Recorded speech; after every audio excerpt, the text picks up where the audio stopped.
All right, welcome back to hour number 2 at the Round Table with Manly. I'm your host, Larry Olson, in studio today with my brother from another. The doctor is in the house giving you a checkup from the neck up. Good morning, Dr. Brad. It all look good to me, Doc. I'm glad to be here. It's a day that God made, and He allowed me to be here. Absolutely. And good morning to our other brother from another there, Pastor Hobbs. You know, I always feel better when he dresses down because then I don't feel like, we don't feel like we're out of place here, right? When he comes out with his sweats, I'm like, all right, man. You know, I appreciate it, man. I felt so bad. I just started giving him my good clothes because I can't even. So yeah. Well, you know what? I don't even go there, Doc. I mean, when he comes in dressed, I kind of look at myself and say, well, here we go. I know, Doc, Brad. I seen you. You like they say, you clean up well. I've seen you, brother. When you used to come in there with them suits on, brother. Well, you know what, Chris, man? let me tell you, bro. I'd be like, that was the day. That was, yeah. But let me tell you, if now, you go now I have to have that professor look. Okay. All right. Okay. All right. With that said, we want to thank our sponsor, Guaranteed Mortgage Rate. Guaranteed Mortgage Rate is located at 75 State Street on the first floor there, Boston, Mass. 02109. For all your mortgage needs, give branch manager Cora Holbrook a call at area code 781-0252. Again, let me try that again. 781-342-0252. Guaranteed rate, mortgage rate, guaranteed to exceed your expectations. As a matter of fact, folks, we know we've had announcements here that the workshop that was scheduled for today is postponed until next Saturday from 1 to 4:30 at Mamleo headquarters. That's April 9th at Mamleo headquarters there next Saturday. So again, we're sending out flyers. Matter of fact, Cora's going to be dropping off some flyers here. We'll get them out, but it has been postponed until next Saturday at the same location, same time at Mamleo headquarters there at 61 Columbia Road. Amen. In Boston, Mass. So you want that education, Doc, especially in today's society. Oh, man. The more you know, and Cora is probably one of the best in the business. She's very good at it. Very, very good. She always come bearing gifts, too. There you go. Edible ones. Yeah, and not edible razors. Right? Let me stop. Go ahead. So with that, for that say, so Pastor Hobbs, there's a piece I heard on NPR, rejecting assimilation in you sound like a white girl. Dr. Browder, I really am interested in getting your take on this after you hear it. Pastor Hobbs, when you're ready, sir. And the Cliff is listening. Good. I was born in Tasco Guerrero, Mexico, which is 3 hours south of Mexico City. It's this beautiful town set on a lush green mountain. And I moved to the U.S. when I was 11. This is Julissa Arce. And when I was 14, my visa expired. And that's when I became one of the 11 million undocumented people in this country. I remained undocumented for many years until I married. And because my husband was an American citizen, I was able to become an American citizen. Julissa spent most of her young adult life trying to assimilate. She learned English, went to college, got a job on Wall Street. But despite everything, there were always moments where she felt like she didn't belong. In school, at work, in everyday life. That is, until Julissa realized, as she writes about in her new book, she was really running a race without a finish line. And she argues the idea of assimilation is actually designed to keep people of color and immigrants aspiring to something we'll never achieve. Being white. Julissa's book is called You Sound Like a White Girl, The Case for Rejecting Assimilation. And at the very beginning of our chat, I asked her where that title came from. So when I was in high school, this boy that I had a crush on told me that I sounded like a white girl. And he didn't mean it as a compliment, but I took it as one. I was excited to hear that somebody thought I sounded like a white girl because at that point in my life, I very much wanted to be like the white girls in my school.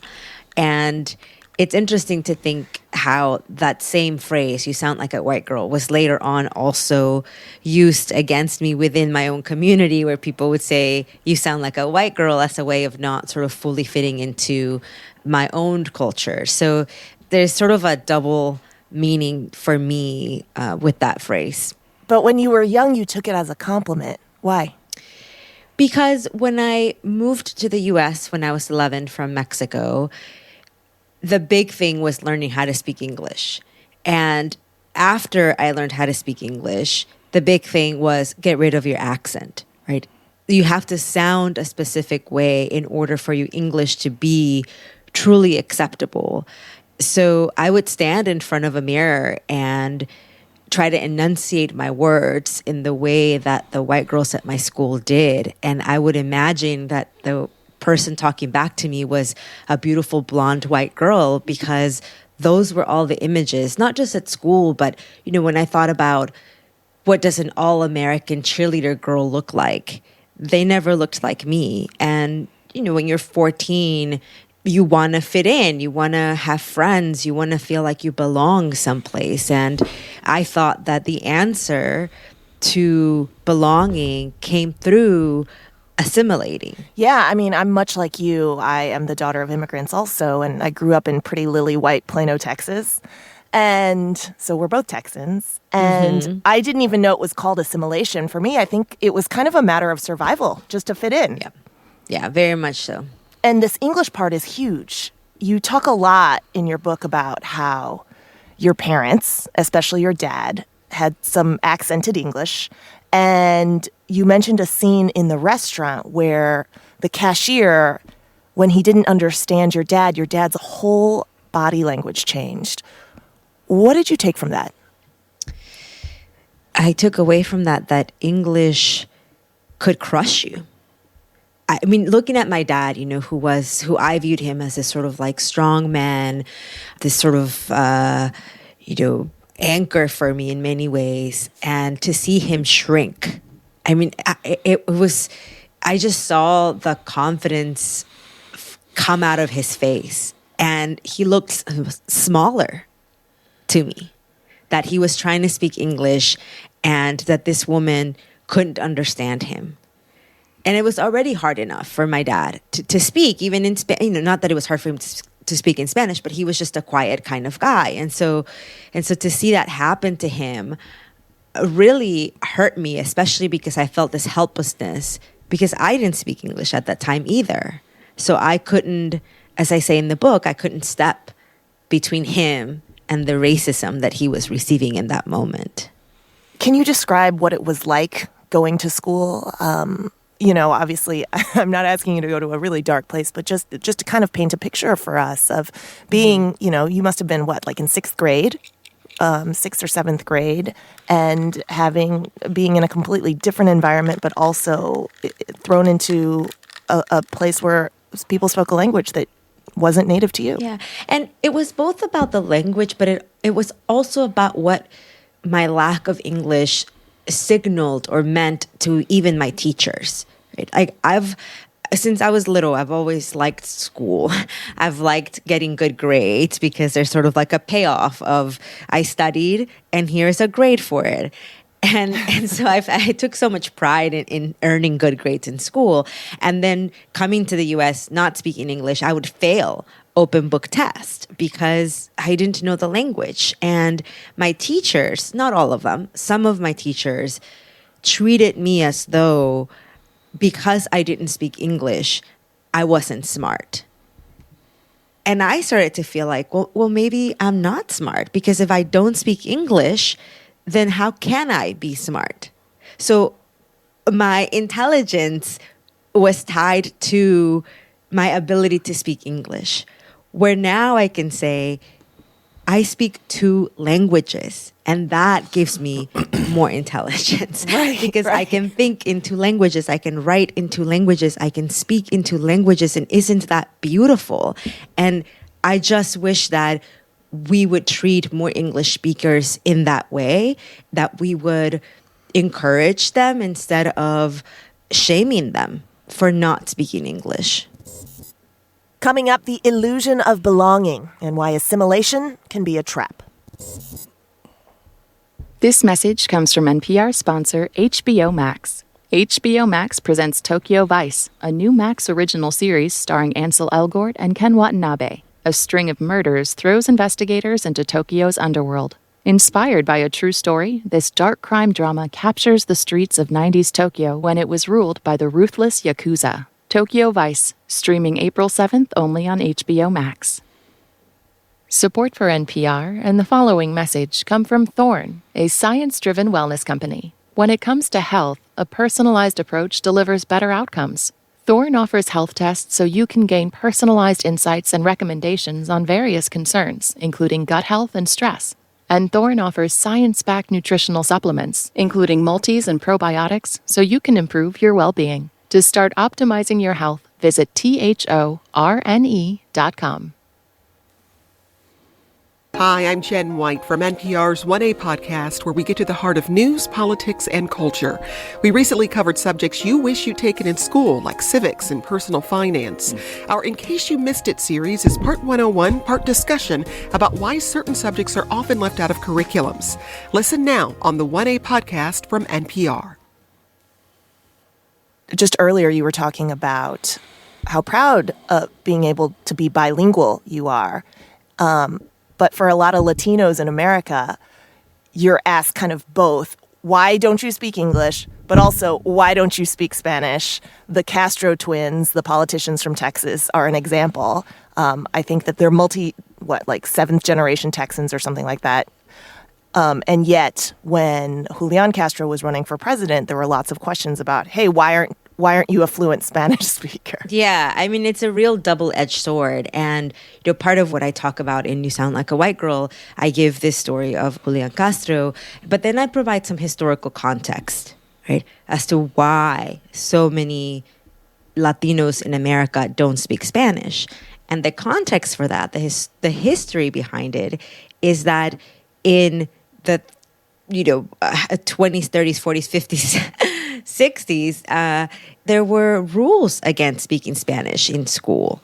Kids would be physically punished for speaking Spanish on school grounds.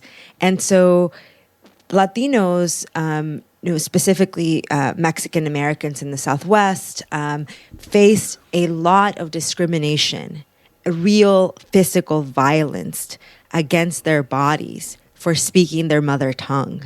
And so the generation that came after them, their parents didn't want their children to speak Spanish because of the discrimination that they faced. And they thought that maybe they could spare them that discrimination. That goes back to that idea earlier where assimilation is kind of a matter of survival. I meant it in terms of social survival, just being able to belong and feel included in high school or middle school. But in this case, speaking Spanish could invite violence, if not worse, right? Yes. So assimilation really was about literal survival. Yes, absolutely. But you have come around on this idea of assimilation. And have written the case for rejecting assimilation. What does assimilation mean to you, just for starters, before we get to what's problematic about it?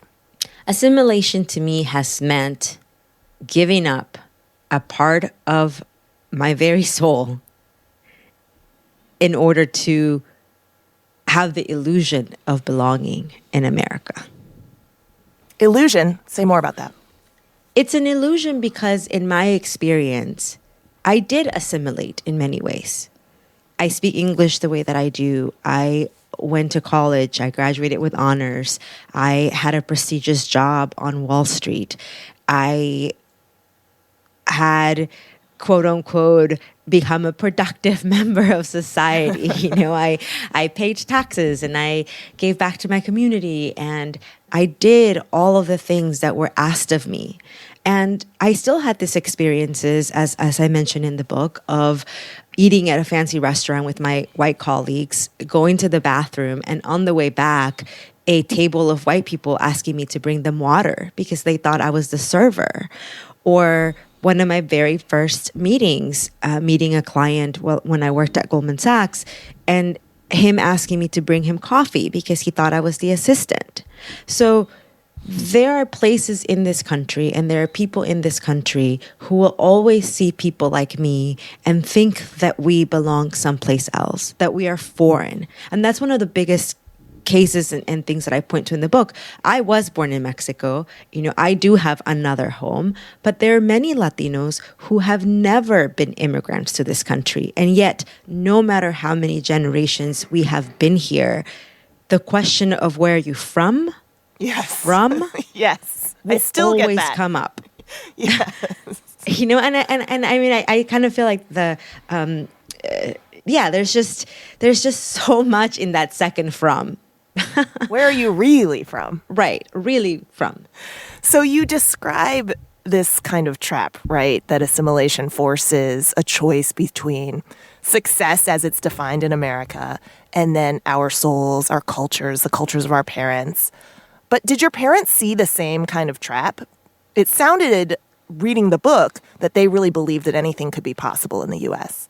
Yeah, my mom especially is a big believer in the American dream. She instilled in me and my brother that if you worked hard and you stayed out of trouble, anything could be possible.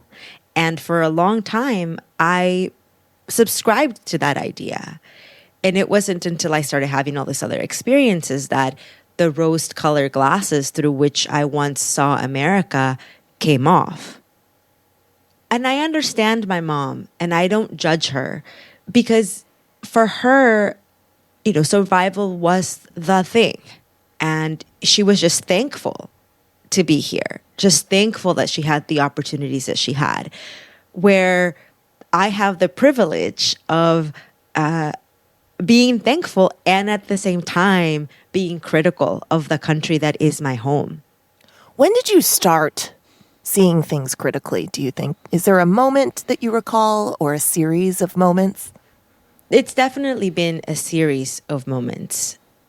But I think a really big defining moment and a day that I will never forget is August 3rd, 2019. Police in El Paso, Texas say they're responding to an active shooter situation. They're warning people to avoid the area. 23 people, mostly Latinos, were killed at a Walmart. Texas. It happened at a Walmart near Cielo Vista Mall this morning about 10 a.m. local time. Because this white man was protecting his country from a Hispanic invasion. And I saw it so clearly that day. It wasn't about whether we were in this country legally. It wasn't whether about we had assimilated, whether we spoke English, whether we were veterans. None of it mattered. What mattered was that we were, in his mind, Mexicans who didn't belong in this country. And I just thought, why are we doing all of this? And why are we denying ourselves the beauty of our own culture? A culture that can be seen in every corner of America. And Julissa, we've talked a lot about assimilation in terms of language and language loss. What are some other ways that you've seen assimilation negatively work in your life? I think the other coin of assimilation, it's, you sort of give up all of these parts of yourself and you start to believe the lies of assimilation.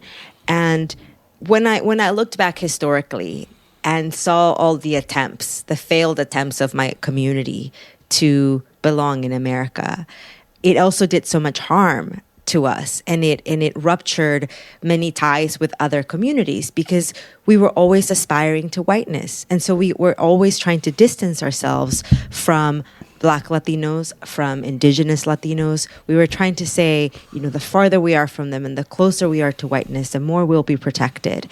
And that has never worked out in our favor. Not once. It has always backfired. Right. Totally. I mean, I relate to this so hard because in the Asian community, it's this myth of the model minority, which is also, about proximity to whiteness, which has really stopped a lot of my community from showing up in solidarity for Black Americans, for example, or Arab Americans and other communities. Yeah. And to me, it's like, I don't want to be accepted and I don't want to be included. I don't want to be, I don't want somebody to view me as human because they can view me as white. Stay with us. Coming up, how things are starting to change and Julisa's hope for the future. Wow. This message comes from NPR sponsor HBO Max. HBO Max presents Tokyo Vice, a new Max original series starring Ansel Elgort and Ken Watanabe. A string of murders throws investigators into Tokyo's underworld. Inspired by a true story, this dark crime drama captures the streets of 90s Tokyo when it was ruled by the ruthless Yakuza. Tokyo Vice, streaming April 7th only on HBO Max. Hey people! The Wait, Don't Tell Me podcast has a brand new show on Wednesdays with me, Emma Choi. It's called Everyone and Their Mom. Whatever everyone is talking about, that's what we'll be talking about with Wait panelists, comedians you love, and people you don't even know you love yet. Just listen to the Wait, Don't Tell Me podcast from NPR, wherever you get your podcasts, and I'll be there every Wednesday. 2 great shows in one feed. Are things starting to change? Do you feel like there's pockets where people who are growing up, the Gen Zers today, and who are people of color, are refusing to assimilate to make white people comfortable? And where is that change showing up? How is it showing up? It's absolutely happening, and it is so beautiful to see. I see it everywhere around me. I give a couple of small examples in the book of, some famous Latinos who are thriving, not because they've crossed over, but because they realize that Latinos are a mainstream audience. And it's beautiful to see young brown girls really exert their brownness without apologizing for it. I learned so much from them. And you're seeing that just among teenagers today, just in regular just culture. among young people. I mean, I even see it, with my nephews, like my 15-year-old nephew, he listens to Chalino Sanchez. That's his, that's who he's listening to. He's not worried about walking into white spaces and feeling uncomfortable because he just is. And he already feels like he belongs in every room he walks into. Where are you seeing that for yourself? Where are you letting yourself just be without assimilating? Everywhere now. And it also means about, speaking up when in other times I would have just smiled and kept quiet. And in that smile would have been the anxiety running through my body, the fury that was brewing in my heart. There's an example I give in the book of being on a Zoom call during lockdown in what was supposed to be a panel celebrating diverse women. And there were white women on the panel, and one of them made a comment about Michelangelo and Raphael and all of these artists that we know by first name and how Europe was having the Renaissance while America had not even been discovered. And I sat in my chair thinking, what do? I don't want to be that person, who makes it awkward, who makes this uncomfortable because this is a celebration. But then I thought, if I don't speak up, she's going to continue to think that America was waiting to be discovered as though we needed white people to come save us. And everybody who's in the audience, and there was over 1,000 people logged into the Zoom, is going to come away with that thought. So I spoke up. And by the way, at the end of speaking up, I was shaking. I was shaking and I was sweating and I was very uncomfortable because that's not something that I had been used to doing before. Yeah. It took a lot out of you. It took so much out of me. And, I think there's also a power sometimes in both speaking up and then at times choosing to conserve my energy in not explaining things. What ultimately is your more affirmative vision for America? Because it's certainly not assimilation the way things used to be. No. My hope is that my children, and I don't have any children at the moment, but if I do ever become a mom, that that they will be similar to what my nephews are experiencing, that they will feel like they get to keep the things about their culture, the things that ground them in their spirituality, in their customs, in their traditions, that they get to keep all of that. And that if they want, and only if they want, and only if it fits them and it serves them and it uplifts them, that they can also attain and experience a different culture. Having said that, I also think that, we have to recognize all the ways in which, like, Latino culture and Black culture and Asian culture, like all these other cultures, like, they are American cultures too.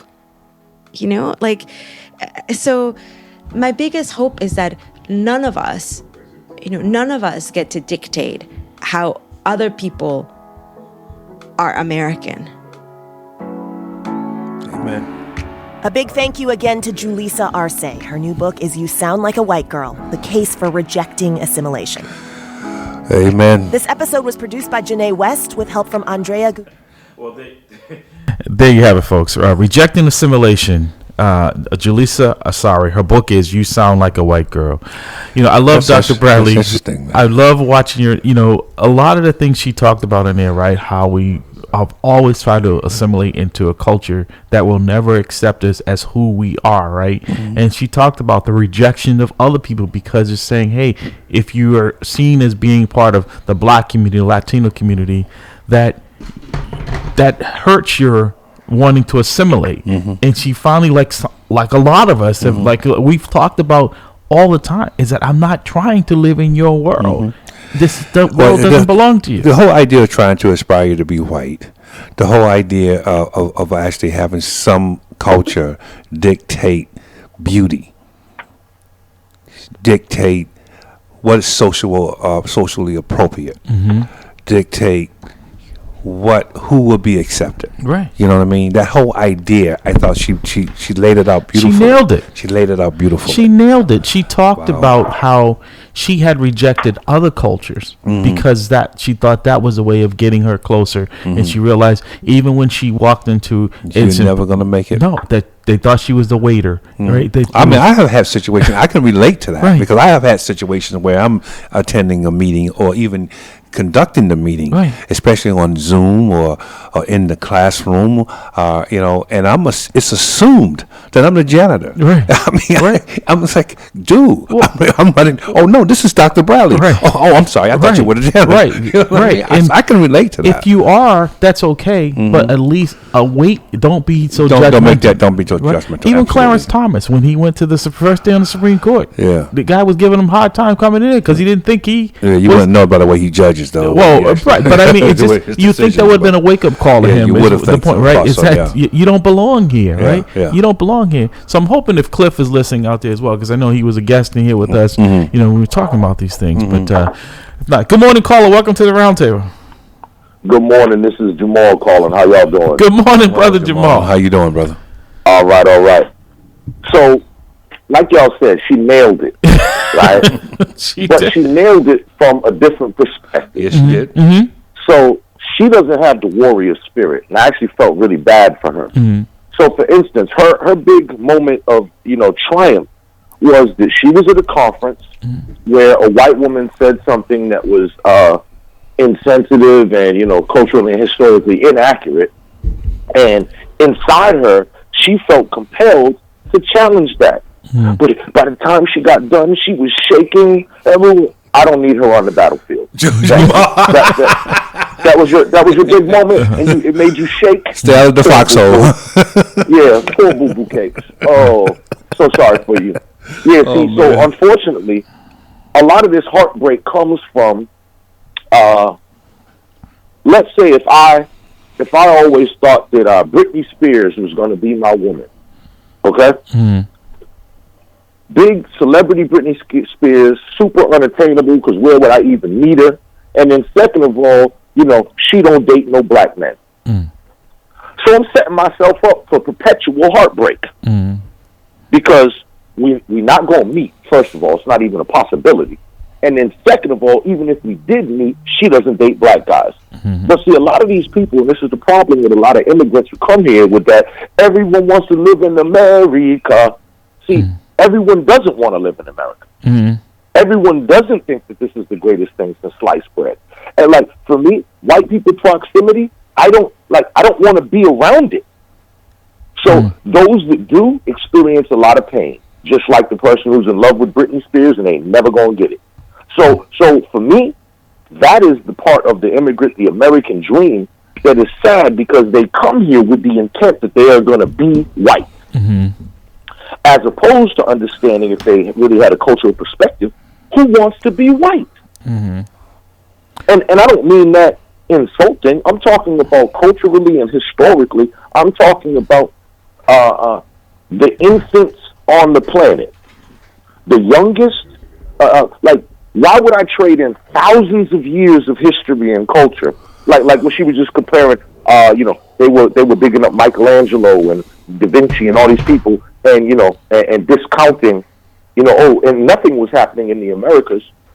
But my point is, why would you trade thousands of years of Mayan, Aztec, the Toltec culture for Michelangelo?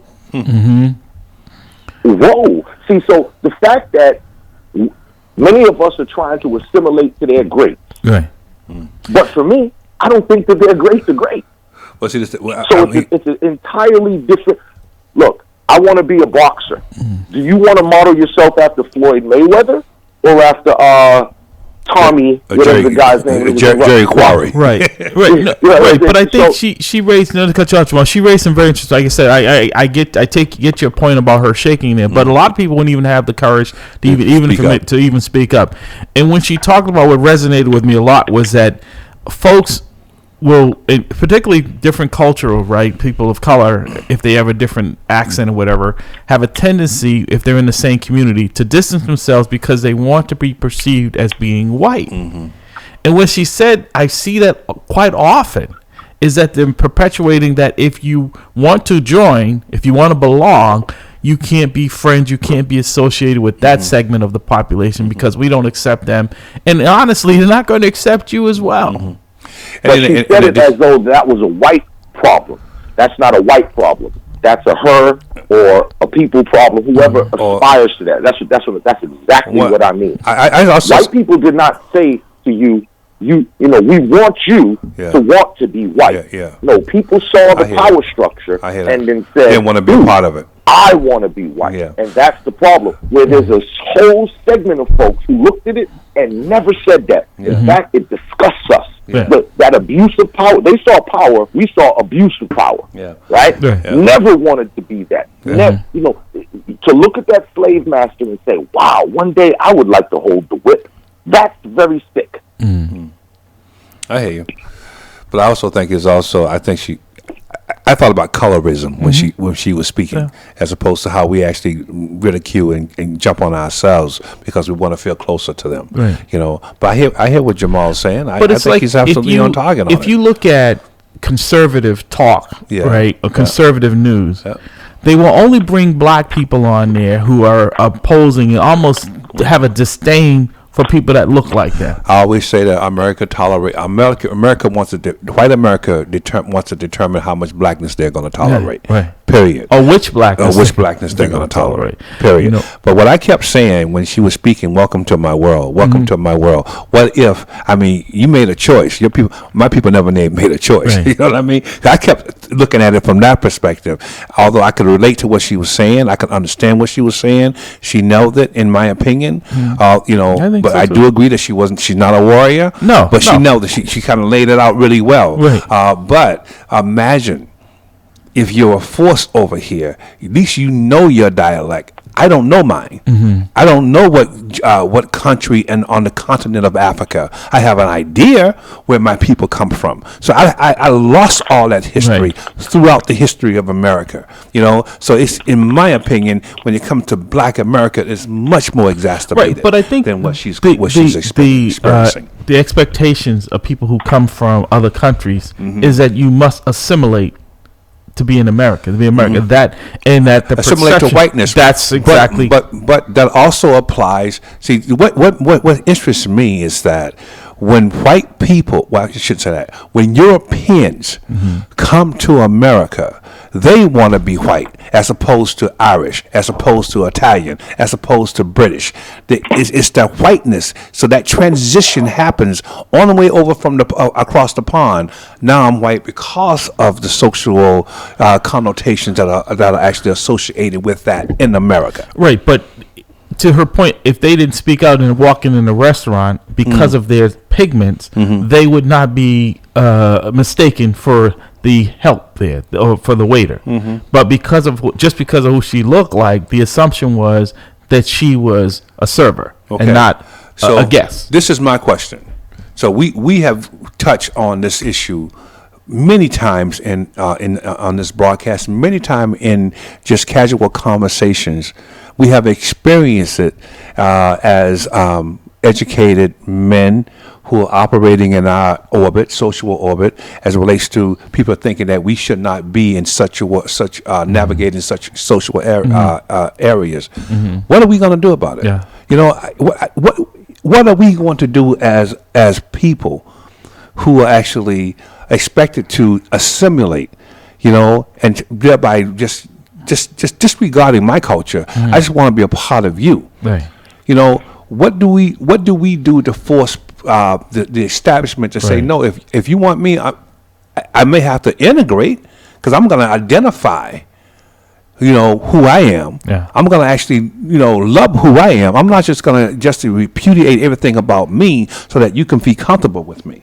Right. So, what social changes that we have to make to force the establishment to recognize who we are and accept who we are, even when we're operating in those areas, of status that they think that we should not be navigating in. That's my hit.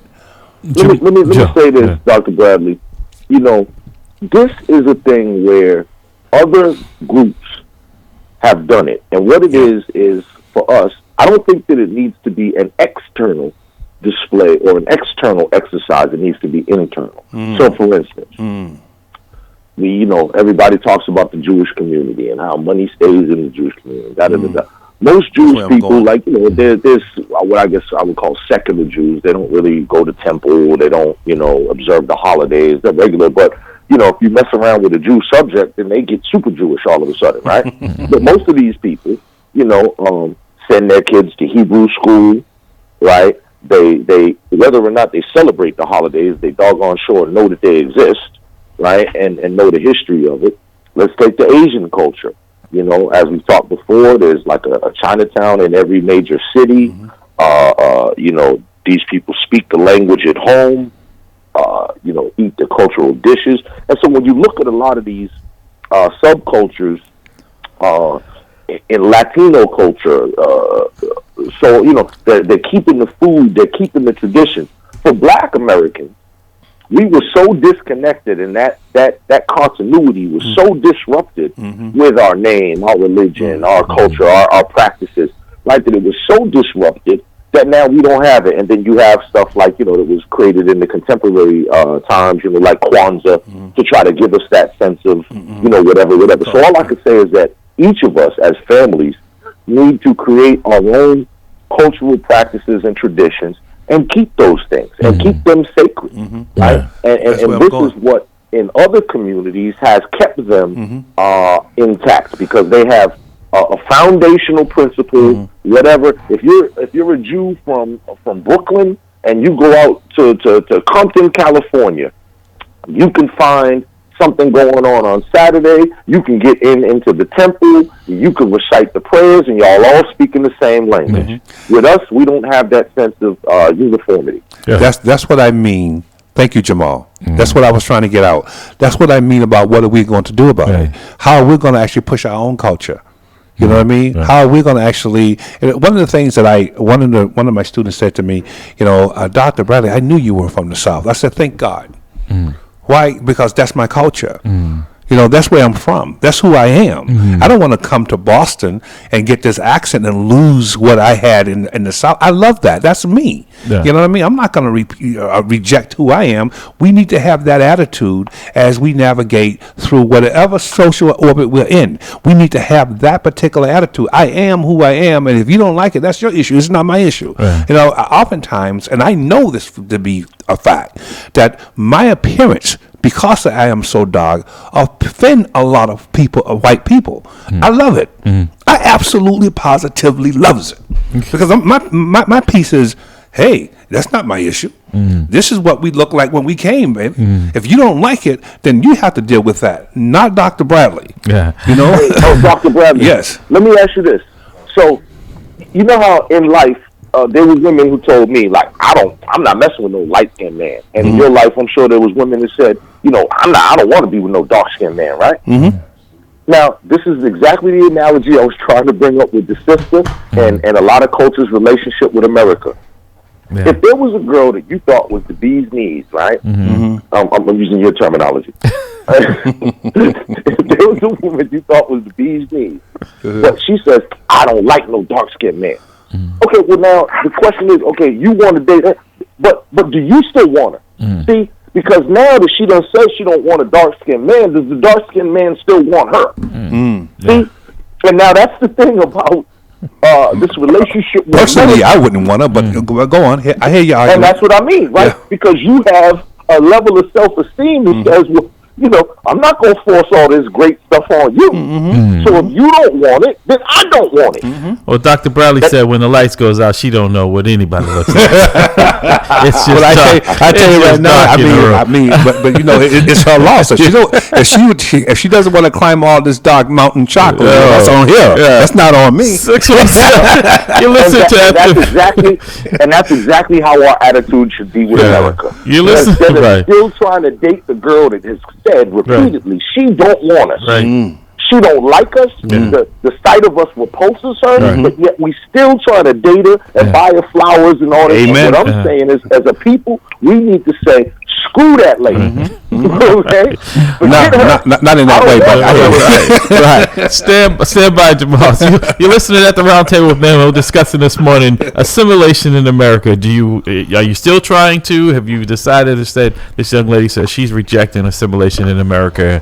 You listening at the Round Table with Memo 617-282-0685. 617-282-0685. Good morning, caller. Welcome to the conversation. Good morning. This is Cliff. How y'all brothers doing? Cliff, I'm glad you called. Did you hear the podcast there, the interview? The young yes, I heard the interview. And what's your take on Cliff? And really, I'm interested in you because I know when you were on the show, that was something that you talked about, kind of the disconnect. You know, you're different. You know, being a black, someone who's Hispanic. You know, so what's your take on this? I'm gonna let you. Hold on. He's not a real Latino. His name is Cliff. That's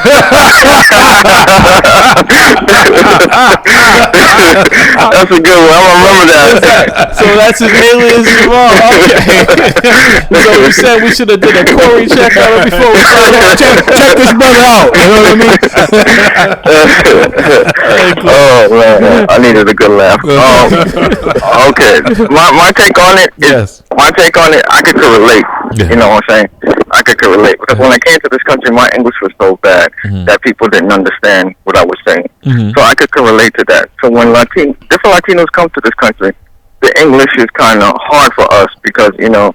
We're so used to speaking Spanish. Like, in my household, everything is Spanish. You might hear 2 or 3 English language. That's about it. But the whole thing is Spanish. Even to my family that's born here, they speak Spanish because it was so fluent in my family that it's like, okay.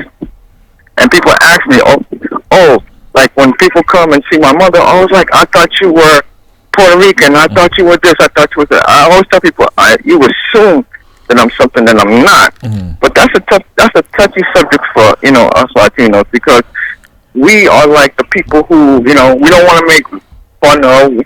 I heard all sides of the racial jokes from African Americans to Caucasians, but it was more African Americans than anything else. Let me give you a specific story, and I'm not going to say the person's name.